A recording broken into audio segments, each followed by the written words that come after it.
de Deus. Neemias capítulo 2, verso 17, diz assim: Então disse Neemias: Estai vendo a miséria em que estamos, Jerusalém assolada e as suas portas queimadas. Vinde, pois, reedifiquemos os muros de Jerusalém e deixemos, ou não deixemos de ser opróbrio. Até aí, deixa aberto aí, no capítulo 1 de Neemias, nós vamos passar um pouco por esses capítulos. Feche os olhos, vamos orar. Pai Santo, mais uma vez recorremos a Ti e a Tua graça, cônscios da nossa pequenez e da nossa miserabilidade, da nossa dependência de Ti, da nossa urgente necessidade de graça. Ó Deus vivo, Deus poderoso, Tu que derreteu o rochedo do Sinai, Tu que trovejou diante dos filhos de Israel, Tu que com o sopro da Tua narina abriu o mar vermelho, Tu que trouxe da vida mortos, fez limpos leprosos, deu vista aos cegos, Tu que limpou a prostituta, o bêbado, Tu, Deus, que redimiste Teu povo, opera aqui nessa noite sinais e maravilhas, graça abundante e gloriosa, temor, tremor, que ninguém Te trate com indiferença, mas que todos deem a Ti o devido louvor, a devida glória, o devido temor. Faz Teu reino avançar, Senhor, receba glória para Si, e nos conforma a imagem do Seu Filho, em nome de Jesus, amém. Irmãos, preste atenção aqui, eu creio que esse tema vai ser muito oportuno, muito pertinente para a sua vida. Eu quero falar sobre tomar decisões debaixo da vontade de Deus. Tomar decisões debaixo da vontade de Deus. Você precisa entender que antes da nossa conversão, nós temos uma vida alheia à graça divina, alheia à vontade de Deus, à palavra de Deus, aos mandamentos de Deus.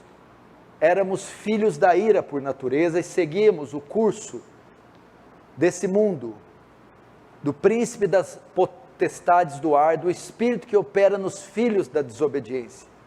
Fazíamos o que era aprazível a nós. À medida que nós nos convertemos, a nossa vontade passa a estar sujeita à vontade de Deus, passa a estar cativa à vontade de Deus. Então nós andamos, tomamos decisões a partir da vontade de Deus. No primeiro concerto, na primeira aliança, as leis, os mandamentos eram escritos em pedra. Na segunda aliança, os mandamentos foram escritos em nosso coração. Então é o desejo de Deus que nós vivamos uma vida centrada em fazer a sua vontade. Então nossos projetos, nossos sonhos, nossas decisões têm que ser feitas a partir da vontade de Deus. Nós não vivemos para nós mesmos. Paulo diz, quer vivamos, quer morremos, vivamos para o Senhor. Porque esse é o desejo de Deus para nós, a sua vontade. E eu quero usar essa passagem de Neemias para demonstrar isso, como nós devemos realizar nossos projetos, tomar nossas decisões, conduzir nossas vidas, debaixo da vontade de Deus. Eu tenho certeza que você está aqui e tem desejos, tem sonhos, tem metas de vida. Com absoluta certeza você tem alguma coisa para executar até o final desse ano? Tem alguma coisa para executar no próximo ano 2022? Ou tem alguma coisa, ou algumas coisas, para fazer nos próximos 5 anos? E como você deve fazer essas coisas? Como você deve tomar essas decisões? Como você deve escolher a pessoa com quem você vai se casar? Com quem você vai se relacionar? A cidade onde você vai morar? O empreendimento onde você vai investir? Todos nós temos isso. E Neemias vai nos apresentar essa receita. E ele começa com o seu projeto. O projeto de Neemias, ele estava em Suzã, ele era copeiro do rei em Suzã. E ele tinha, depois que ele recebeu o relatório de como estava a sua terra natal, Jerusalém, ele então intenta um projeto, reconstruí-la, viajar de Suzã na Pérsia para Jerusalém e reerguer os muros, as portas, reconstruir a cidade e até o templo. Todos nós temos um projeto, todos nós temos sonhos. Provérbios 16:1 diz, é da natureza humana fazer planos, mas a resposta certa vem do Senhor. Provérbios 19:21 diz, muitos são os planos do coração do homem, mas o que prevalece é o propósito do Senhor. Então é natural, é comum, é da nossa natureza termos projetos. Qual é o seu? Qual é o seu objetivo de vida para os próximos meses ou anos? Que decisões você já tomou, está tomando ou pretende tomar para o futuro? Onde você pretende empreender seu dinheiro, seus recursos, seu tempo? Com quem você pretende viver a vida a dois? Quando você pretende se casar? Aonde você pretende morar? O que você vai fazer da sua vida daqui para frente? O plano de Neemias era reconstruir Jerusalém. Qual é o seu? Agora vamos ver quais são os passos que Neemias dá para ter certeza se essa é a vontade de Deus e para ter êxito neste sonho, nesse projeto. Vamos caminhar com ele para saber também como você define, como você sabe se isso que você tem em mente, vai fazer ou está fazendo, é a vontade de Deus. Primeira coisa a fazer, buscar direção e confirmação. Neemias, no verso 2, recebe o diagnóstico do estado de Jerusalém. Mas no verso 4, Neemias diz assim, tendo eu ouvido estas palavras, assentei-me, chorei, lamentei alguns dias, e estive jejuando e orando perante ao Deus dos céus, e disse, Senhor Deus do céu, Deus grande e terrível, que guardas a aliança e a misericórdia por aqueles que te temem e guardam os teus mandamentos. Veja só, o projeto de Neemias era mais ou menos um projeto ligado à construção civil. Era uma reforma de proporções gigantesca, um empreendimento gigantesco, em um outro estado, em uma outra região. Então ele tinha problemas com a geografia, com a mão de obra, com a estrutura, com tudo isso. Mas era o projeto dele. O que foi a primeira coisa que Neemias fez? Foi fazer. Neemias foi buscar a vontade de Deus. Neemias foi orar. Neemias foi se perguntar, esta é a vontade de Deus? É a decisão certa reconstruir essa cidade? O Senhor aprova isso que eu estou fazendo? Eu terei prejuízo? A primeira coisa que você precisa fazer antes de tomar uma decisão, antes de dar início em um projeto, é buscar a direção e a confirmação do Senhor. É buscar saber se aquilo que você está empreendendo a sua vida é a vontade de Deus. Neemias não saiu imediatamente numa carruagem de maneira desenfreada, viajando para Jerusalém a fim de reconstruí-la. Ele primeiro foi buscar confirmação da parte de Deus. Antes de você tomar as decisões mais importantes da sua vida, antes de você empreender sua vida em alguma coisa, antes de você dar início ao seu sonho, o projeto, você precisa saber, isto é a vontade de Deus? É a decisão certa que eu estou tomando? O Senhor aprova isso que eu estou fazendo? Você não pode fazer nada, dar um passo sequer na sua vida, o menor que seja, sem primeiro saber se aquilo procede de Deus, se você tem confirmação de Deus. E de que forma eu busco a vontade de Deus para a minha vida? De que forma eu busco a vontade antes de tomar decisões? Pelo menos de 3 formas. Primeiro, a oração e a palavra de Deus. Primeiro, oração. Lucas 6, 12, 13, mostra que Jesus ia escolher os discípulos. Ele ia escolher a equipe mais importante do mundo. Era a equipe mais nobre que seria escolhida na face da terra. Ele ia escolher 12 homens para serem 12 apóstolos. Os 12 cargos mais importantes que a terra já teve. Para trabalhar, para entrar no maior empreendimento que a terra já viu. Ser discípulos do Senhor Jesus. Mas antes de escolher esses discípulos, olha o que Jesus fez. E aconteceu que naqueles dias, subiu ao monte a orar. E passou a noite em oração a Deus. E quando já era dia, chamou a si os seus discípulos, e escolheu 12 deles, a quem também deu o nome de apóstolos. Antes de escolher 12 discípulos, Jesus, um homem sem pecado, com discernimento sem igual, passou a madrugada toda orando, para fazer essa escolha.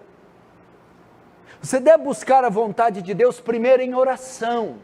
Você deve reservar um período da sua vida, antes de tomar decisões, em oração. Talvez uma semana, talvez 2, talvez um mês, talvez 6, talvez até anos. Dependendo da importância do grau. Busque saber a vontade de Deus através de oração. As pessoas estão tomando decisões hoje muito precipitadas. Elas não consultam a Deus. Elas não vão a Deus. Nós não temos condição de enxergar além dessa parede. Não temos condição de sequer prever o nosso futuro. Prever o tempo, se vai chover amanhã ou se vai ter sol. Quantas previsões são equivocadas?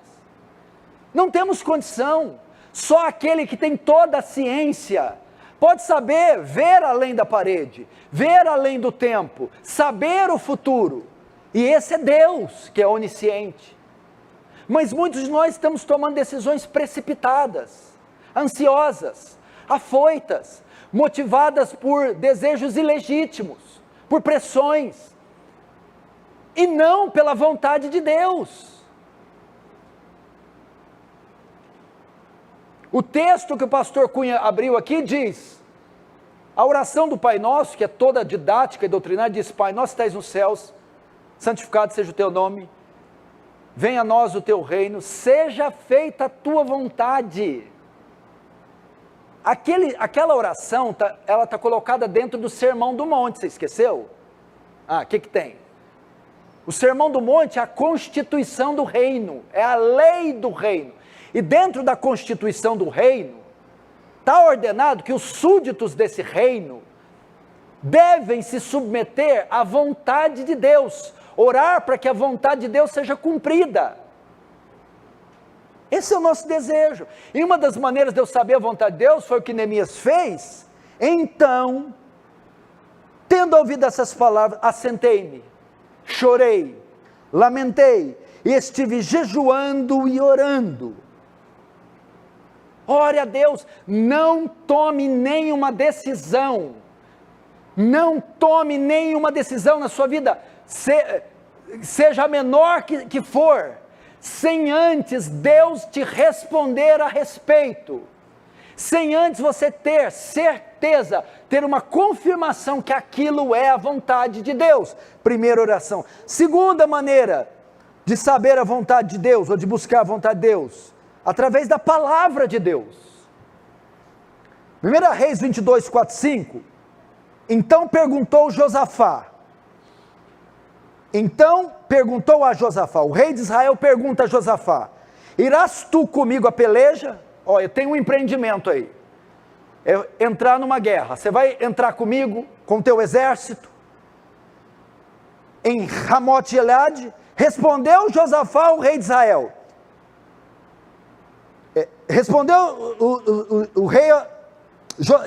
respondeu Josafá, o rei de Israel: consulta primeiro a palavra do Senhor.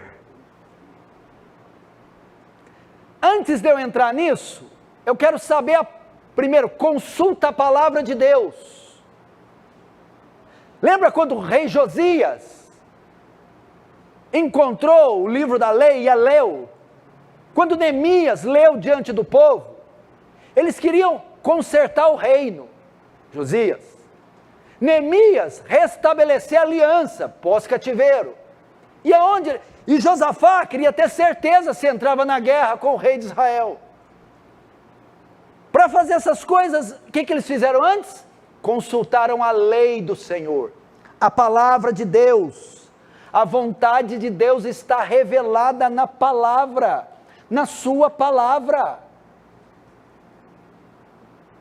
Você deve buscar a vontade de Deus a respeito dessa decisão na palavra. O que a palavra tem a dizer sobre este empreendimento? O que a palavra tem a dizer sobre esse relacionamento? O que a palavra tem a dizer sobre essa viagem? Sobre essa mudança? O que a palavra tem a dizer sobre essa decisão? Você precisa consultar essa palavra. Isso aqui não é um artefato de decoração de casa. E não é o instrumento de trabalho de um pastor, é o manual de conduta cristã. Esse livro deve ser regularmente consultado pela igreja. Tudo que fazemos a partir do que esse livro manda. Não é uma caixinha de promessa para consultar em horas difíceis. Não é um artefato de decoração para ficar aberto no Salmo 90. Não é um objeto para ser levado e lido só no domingo. É um manual de ética, de conduta cristã. Esse livro nos ensina cada aspecto do nosso viver nessa terra. Ele tem que ser consultado dioturnamente. Aqui não é um menu, quando você vai no restaurante e você tem uma variedade de opções e escolhe qual você quer. A Bíblia não. Você deve submissão irrestrita a toda ela. Vocês gostam muito de falar sola escritura, somente a escritura, mas também tem o tota escritura. Não é sola a escritura, não é somente a escritura, mas é toda a escritura. Toda a escritura.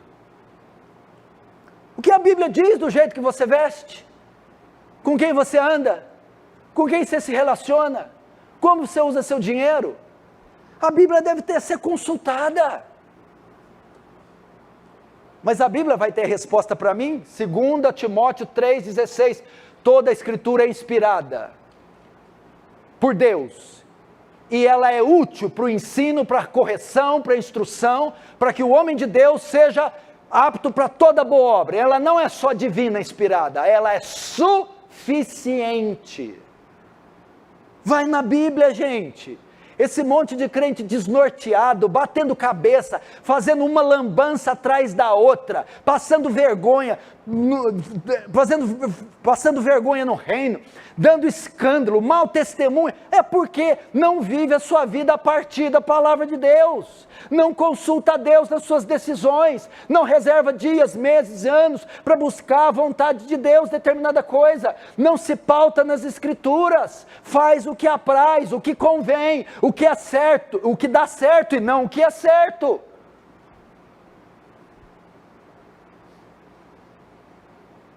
Veja Neemias, tendo ouvido isto, eu vou buscar Deus primeiro,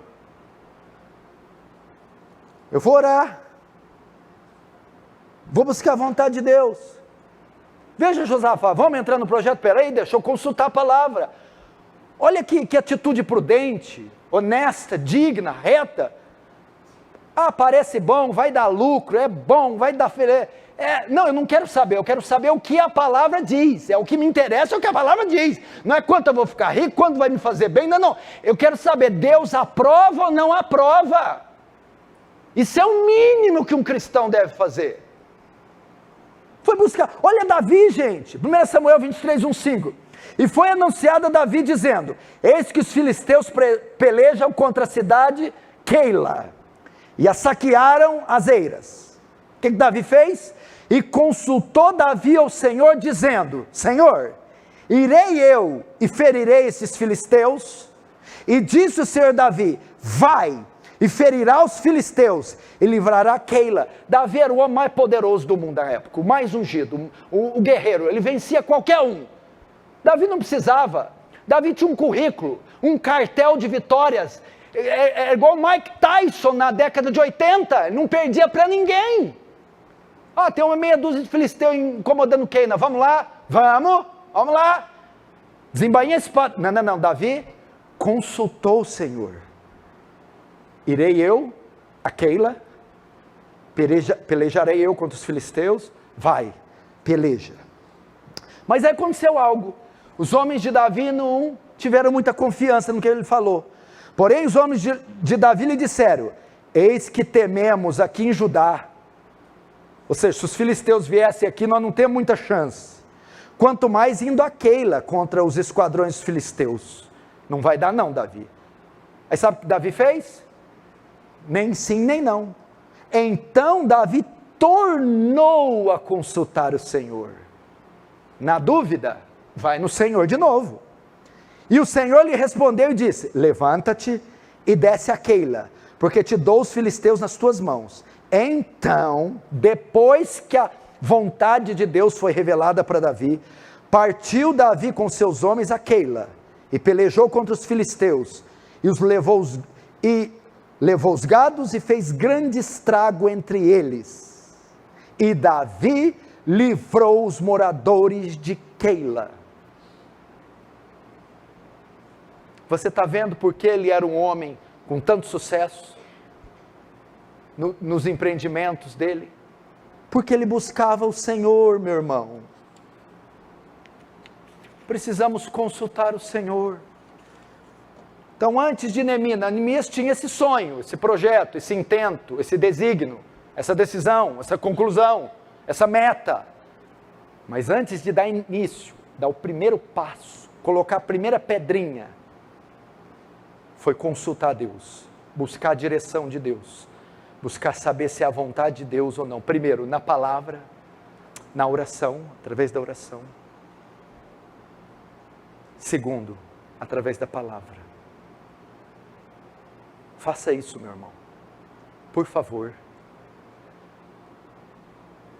Terceiro, e também é uma maneira de ter os projetos bem-sucedidos, consultar as pessoas mais próximas. Veja o capítulo 2, verso 4 e 5.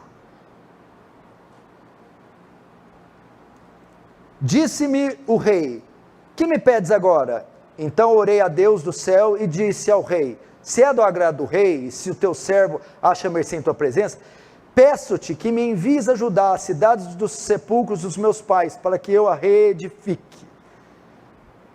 O que Neemias fez? Era uma decisão, era um empreendimento, era um alvo muito grande, muito sério, muito delicado.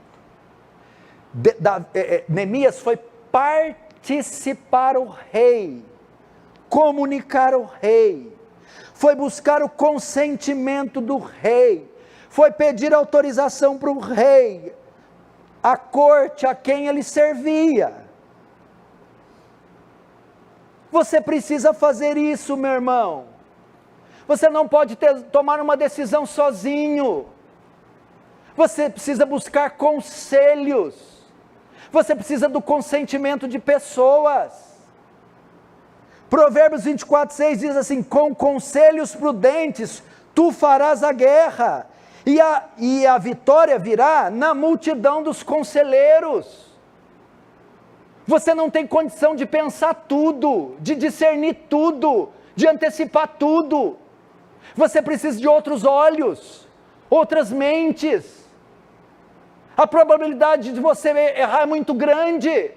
As grandes empresas, as grandes igrejas, as grandes equipes, as grandes personalidades, todas têm uma equipe de conselheiros com ela, tem pessoas a quem consultar.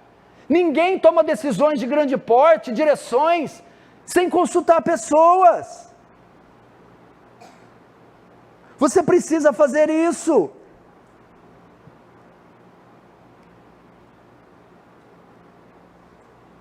Veja o exemplo de Davi novamente, 1 Crônicas 13, 1-3, veja só, escute. E Davi tomou conselho com os capitães de milhares. Quem era o homem segundo o coração de Deus? Eram os capitães? Era Davi. Quem foi o ungido rei de Israel?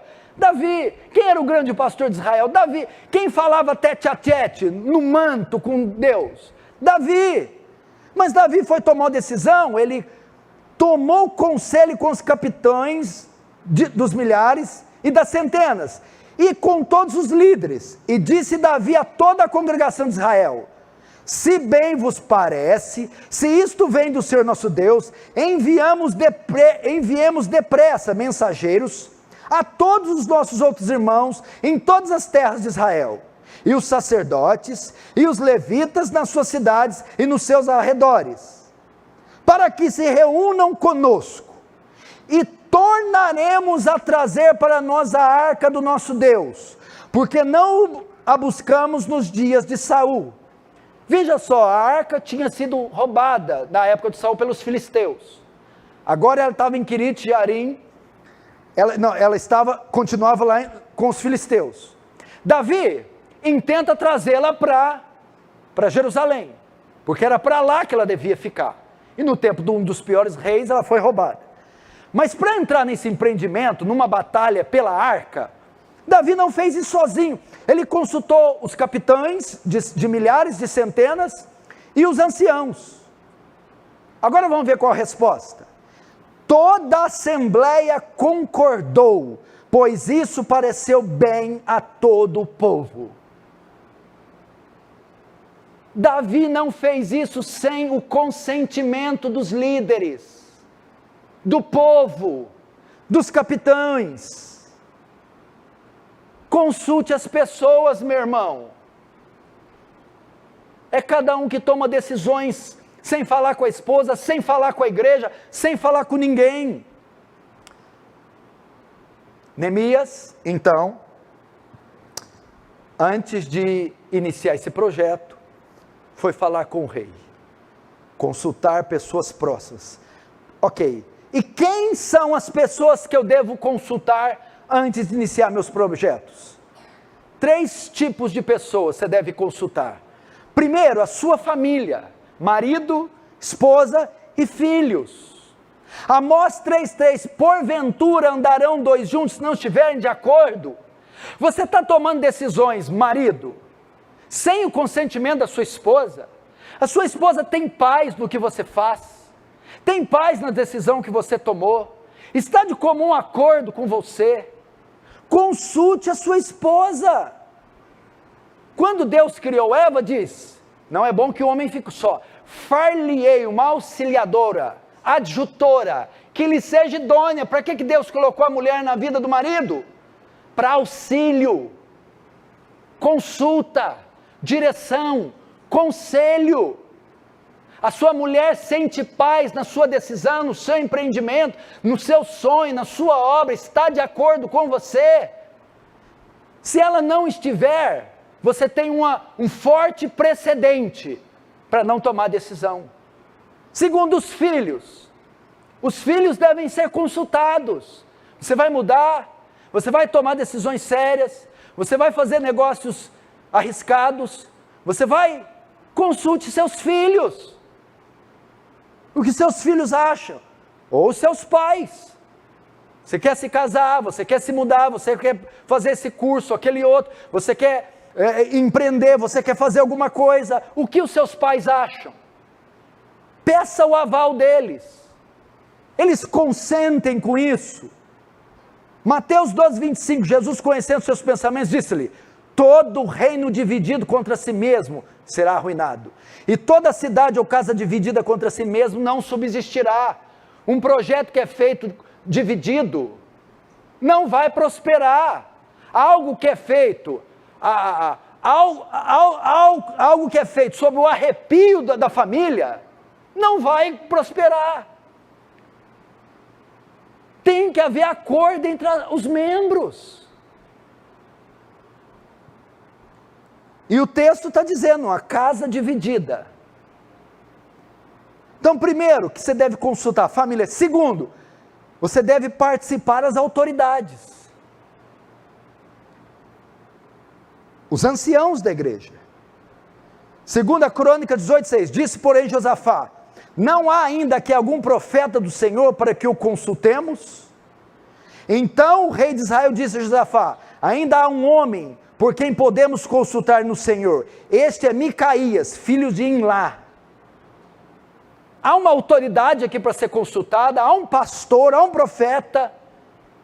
Não podemos tomar essa decisão, rei de Israel, sem o consentimento de um líder religioso, de uma autoridade religiosa. Hebreus 3,17, obedecei vossos pastores e sujeitai-vos a eles, porque velam por vossas almas, como aqueles que hão de dar conta delas, para que o façam com alegria e não gemendo, porque isso não vos será útil.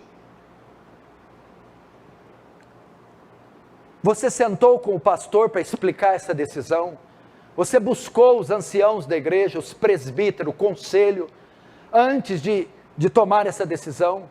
O que os pastores têm a dizer desse relacionamento? O que os pastores têm a dizer dessa mudança? O que os pastores têm a dizer dessa compra, dessa venda, dessa... Você precisa da multidão de conselheiros. Os pastores sentem paz. Foram colocados para isso, os presbíteros, os anciãos foram separados, homens investidos de autoridade, de discernimento, que se gastam no estudo da Escritura, para poder conduzir o rebanho nas suas decisões. Segundo grupo de pessoas que você consulta. Terceiro, então primeiro, membros da família. Segundo, as autoridades. Terceiro, pessoas experientes e piedosas. 1 Pedro 5,5. Da mesma forma, vocês que são mais jovens, sede sujeitos aos anciãos, ou aos mais velhos, e sede todos sujeitos uns aos outros. Consulte os anciãos, pessoas de dentro da igreja, que são mais velhas, experientes, e piedosas. Não adianta ser só mais velha. Tem um monte de velho aí que só fala abobrinha, só fala borracha, que é mais carnal que o tiririca. Pessoas velhas, experientes e piedosas, elas têm algo a dizer a respeito dessa situação. Elas têm um conselho para te dar. Elas viveram muito, e viveram muito com a palavra. Consulte elas. Nós aqui, os pastores, a liderança, eu, o Cunha, Danilo, o Tiago, nós tomamos decisão desse jeito, consultando mutuamente um ao outro, outros anciãos, pessoas piedosas, antes de tomarmos nossas decisões. Isso vai te proteger do erro. Mas eu quero, meu querido, na Bíblia a gente não faz só o que eu quero. O que você quer muitas vezes pode estar em desacordo com a palavra, pode ser um laço. Muito cuidado com a vontade. A vontade muitas vezes é enganosa, eu vou tratar disso mais na frente. Então essa terceira maneira, você busca a vontade de Deus em oração, busca a vontade de Deus na palavra, como Deus vai te direcionar aquela situação depois que você orar, o que a palavra tem a dizer sobre essa situação, e se você tem apoio nessa decisão. Se você tem consentimento de pessoas, se isso não é um desejo obstinado, se não é um devaneio, se não é um impulso doido da sua cabeça. Ter a harmonia com que estão à sua volta, igreja, família e amigos. Ah não, mas ninguém está de acordo comigo. Os pastores não abriram o coração, minha família não abriu, nem meus amigos. É porque eles não me entendem, né? Não, é porque você é cabeçudo mesmo. Eles não entendem o meu sonho, sabe? Eles não entendem a minha língua. Ninguém me entende. Ninguém. Nem Deus te entende. Aliás, Ele te entende muito. Falta nevara. Cuidado com isso.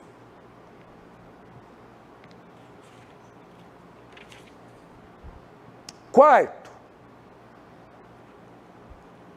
e também é uma maneira de você saber a vontade de Deus, esperar a hora certa. Escuta isso aqui, olhe para mim. Ter o projeto, ter o sonho, não significa que você deva começá-lo na hora. O fato de eu ter uma meta, um sonho, um projeto, escrever um livro, plantar uma igreja em São Paulo, fazer missões na Ásia, não significa que deve ser feito amanhã. Pastor Ricardo Gutierrez nos chamou aqui para ir para o Afeganistão. Pastor Jawed nos chamou para ir para o Paquistão. É uma excelente obra. Pregar na janela 1040, onde não há Bíblia, não há Deus, não há Jesus, ninguém conhece Deus.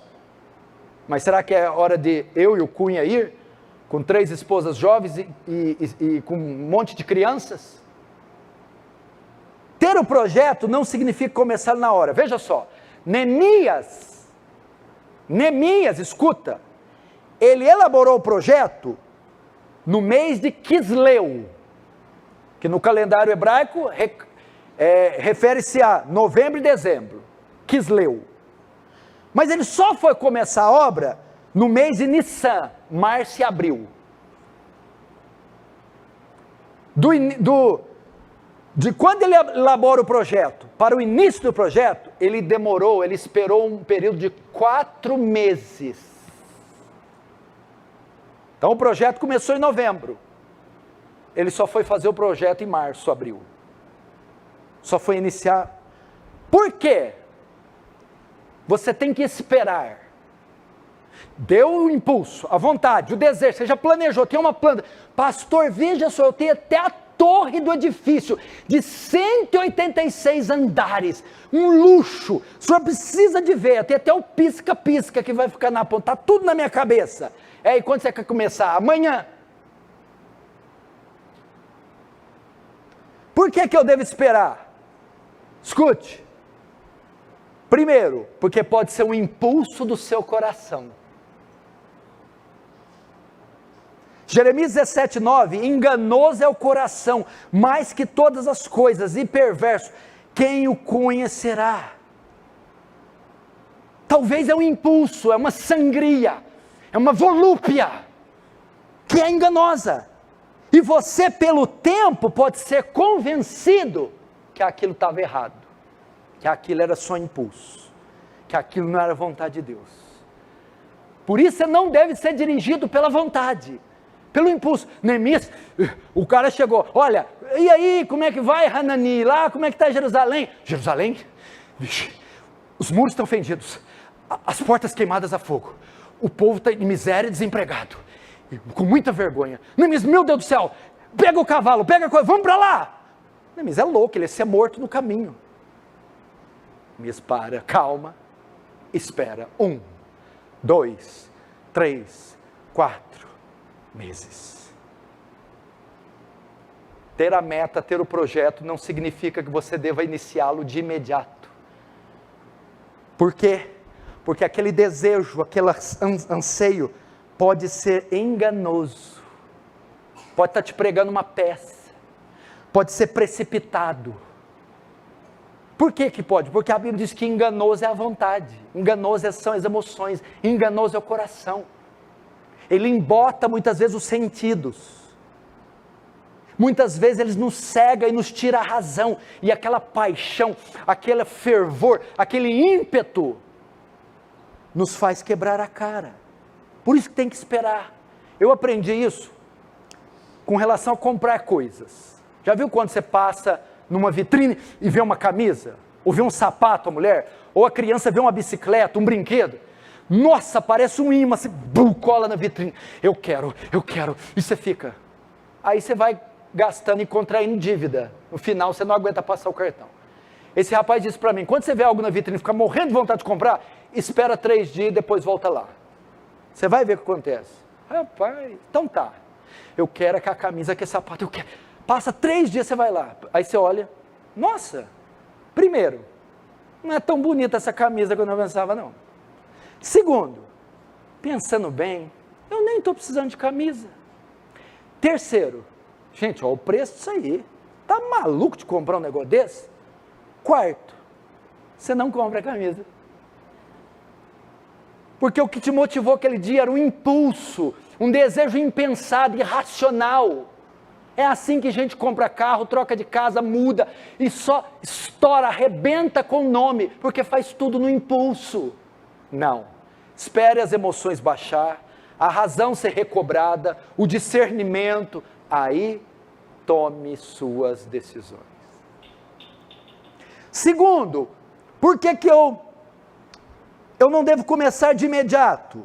Primeiro, porque pode ser um impulso. Segundo, porque pode ser uma armadilha de Satanás. Um projeto, um empreendimento, uma viagem, uma mudança, um casamento, uma compra, uma venda, uma coisa legal, meu Deus, você se atira nela, pode ser uma armadilha de Satanás. O rei Josafá com o rei Acabe.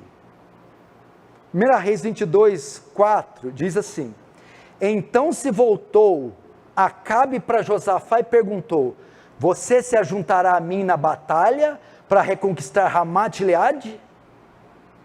Olha o projeto, vamos entrar numa guerra, vamos entrar no empreendimento. Olha o que Josafá respondeu. Josafá respondeu ao rei de Israel, claro que sim, você e eu somos como um só, meus soldados são seus soldados, meus cavalos, seus cavalos. Josafá, um rei piedoso, estava entrando num laço de se unir ao rei Acabe, o pior rei de Israel. Foi na vontade. Mas o senhor leu nos versículos anteriores, que ele consultou a palavra e o profeta, mas ele não atendeu. Ele foi movido na sua vontade. Aí sabe o que aconteceu? Foi a pior coisa que Josafá fez na vida dele, foi uma armadilha. Eles subiram para guerrear em Ramote Gileade e foram desbaratados, Acabe foi morto e quase que Josafá morre também. Foi uma armadilha. Será que essa decisão de se envolver com esse rapaz não é uma armadilha contra você, menina? Será que esse desejo de se envolver com essa menina não é uma armadilha para você, rapaz? Será que essa mudança não é uma armadilha que Satanás está preparando para destruir sua fé? Será que esse empreendimento, essa sociedade que você entrou não é um laço que vai te tomar tudo? Você não consultou a Deus, você não buscou na palavra, você não buscou os anciãos, a família, as pessoas piedosas, você não esperou a resposta de Deus, você foi no impulso, está entrando num laço, numa armadilha. Você pode ter o projeto, mas não começa ele ainda. Mas por que Neemias esperou 4 meses? Ô Heitor, para fazer uma leitura da situação, para fazer uma leitura, para pesquisar quanto que está a madeira, a argamassa, para saber onde eu vou arrumar mão de obra, como eu vou atravessar as fronteiras, se isso aí não é uma loucura da minha cabeça, igual o David Wilkerson, vê uma revista e Deus fala, vai lá no julgamento em Nova York e prega para todo mundo lá. David falou, estou louco, sou um pregador caipira da Pensilvânia, o que eu vou fazer em Nova York, dentro de um tribunal? Plantar uma igreja em Nova York, abrir o Teen Challenge, desafio jovem.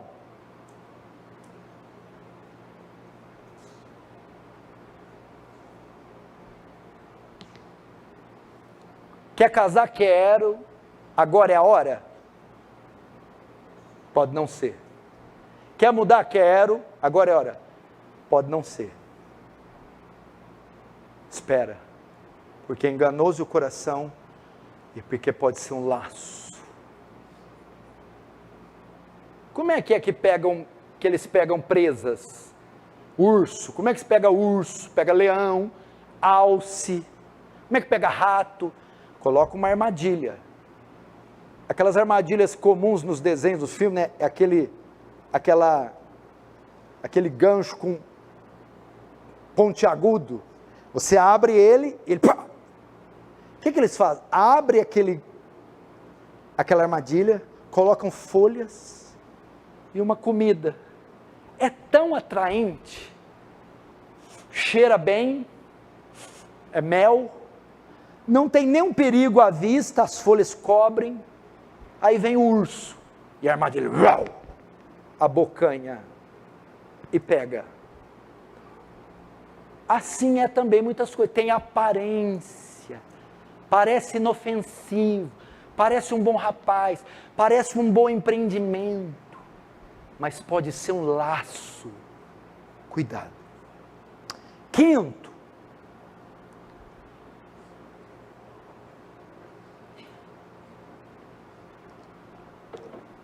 e é mais ou menos uma maneira de você saber a vontade de Deus. Tenha uma estrutura e uma equipe. O cara quer tomar decisões, a menina quer tomar decisões, mas não tem nenhum recurso que respalda essa decisão. No capítulo 2, no verso 7, Neemias pede uma carta ao rei. O que era essa carta? Um documento autorizando ele passar pelas fronteiras até Jerusalém. Ele precisava de um visto, a papelada, a regulamentação, tinha que estar tudo em dia. Ele precisava resolver o problema jurídico da reconstrução. O rei dá. No capítulo 2, verso 8, ele requisita matéria-prima. Ele precisava de madeira para construção, ele precisa de uma carta de crédito, dinheiro. O rei dá.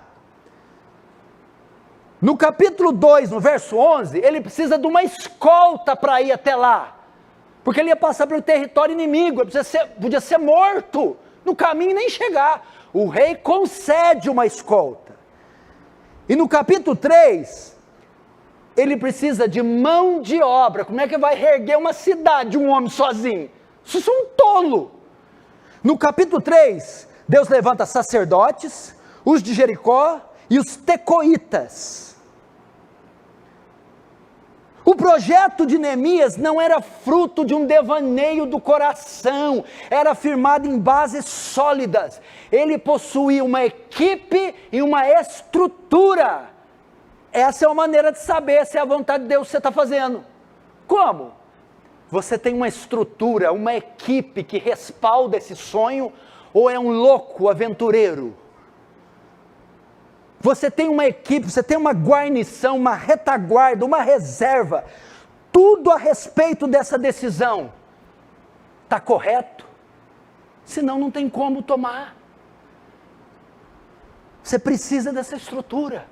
Veja só, problema jurídico, matéria-prima, mão de obra, segurança, tinha toda uma estrutura envolvendo Neemias. Não, pastor, só tem eu sozinho. É? Só você sozinho? Só eu sozinho. É um devaneio. Você precisa disso aqui. Dependendo do que você está empregando na sua vida, seus recursos, seu tempo, seu corpo, a mudança, o casamento, o relacionamento, o ministério, você tem que ter uma estrutura que respalde esse sonho, senão é só sonho mesmo. Se Neemias não tivesse nada disso aqui, ele nem ia falar com o rei, o que ele ia fazer em Jerusalém? Sem as cartas, sem a mão de obra, sem a matéria-prima, sem proteção, ia ser morto. Ia morrer de sede, no caminho de fome, assaltado, sequestrado. Êxodo 18, 14, 23, veja só, Moisés e Jetro. Vendo, pois, Jetro tudo que Moisés fazia ao povo, diz: que é isso que tu fazes? Por que te assentas sozinho diante desse povo, de manhã até tarde. Não é bom o que fazes. Ouve agora a minha voz, e eu te aconselharei, Deus seja contigo. Tu, Moisés, dentre todo o povo, procura homens capazes, tementes a Deus, e os põe sobre eles por maiorais de 1000, maiorais de 100, maiorais de 50, maiorais de 10, para que julguem este povo todo o tempo, e que seja todo um negócio grave, tragam a ti.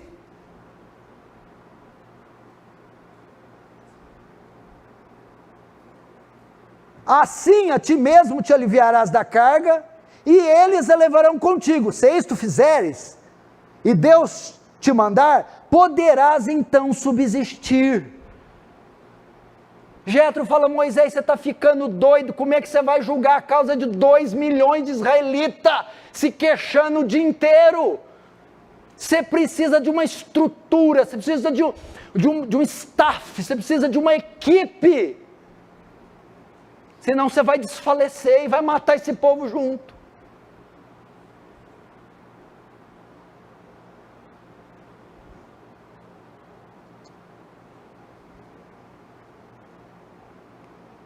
Amém?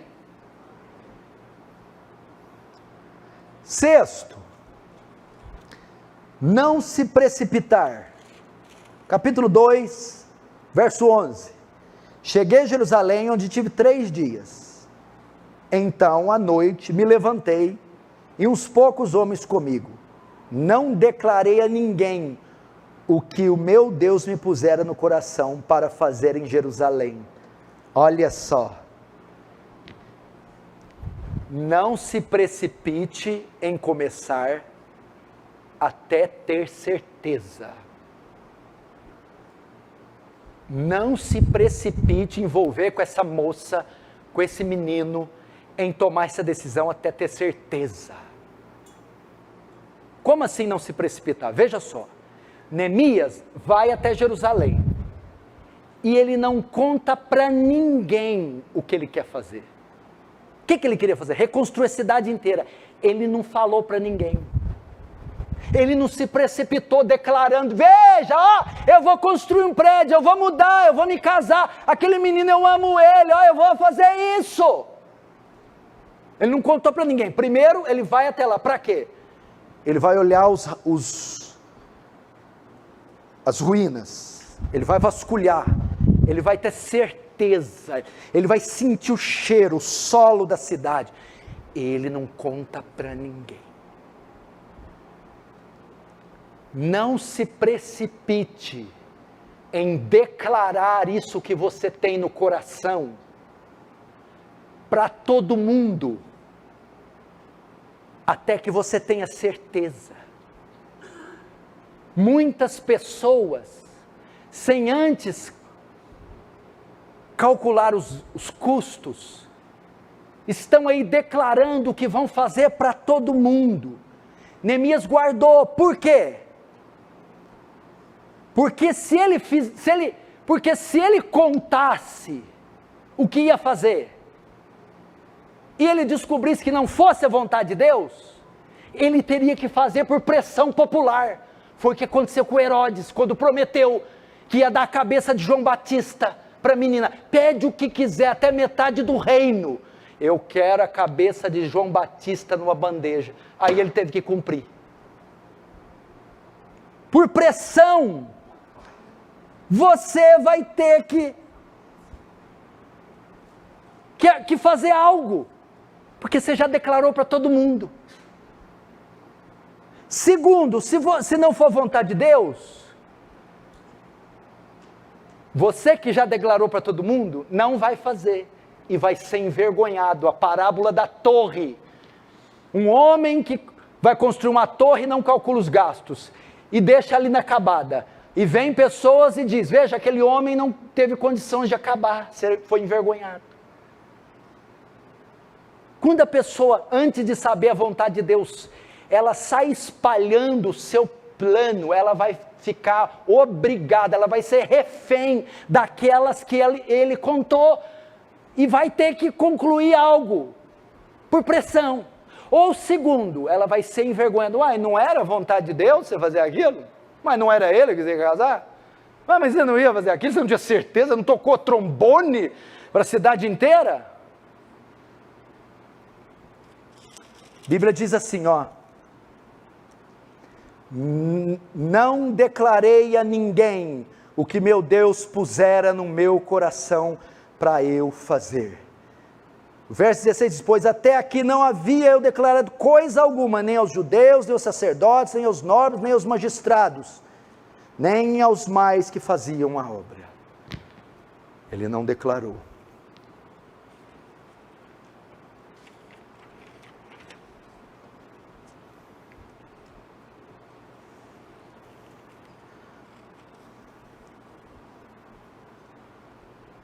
Agora o verso 17, veja só: então lhes disse: estai vendo a miséria que estamos, Jerusalém assolada, suas portas queimadas.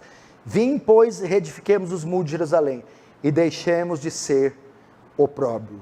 E lhes declarei como a boa mão do meu Deus estivera comigo, e também as palavras que o rei me falava. Então disseram: disponhamos e reedifiquemos, e fortaleceram as mãos para a obra, até aí. Veja só o verso 18, parte B, lhes declarei, a parte A, como a boa mão do Senhor estivera comigo.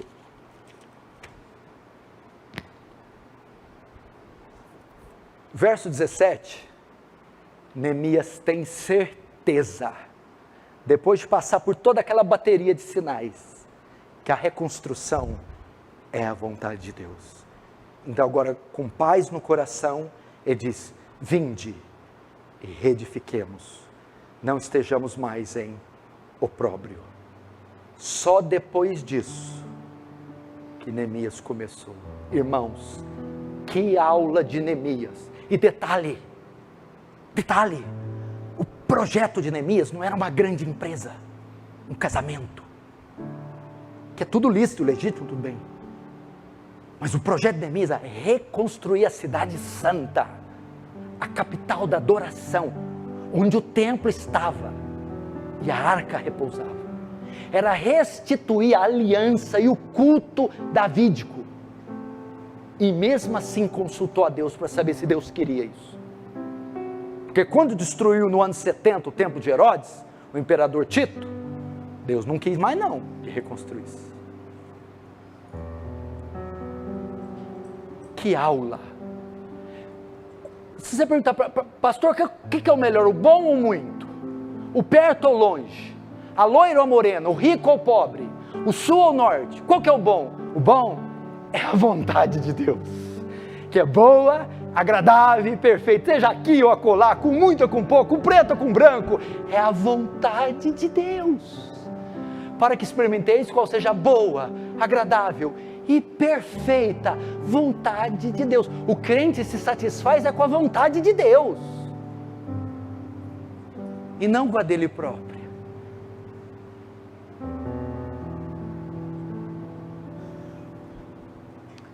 Nós devíamos usar essas palavras aqui. Eu vou ver se eu acho elas aqui rapidamente. Olha aqui. Deixa eu ver se eu acho. Tem um pouquinho de paciência. Sei que o tempo...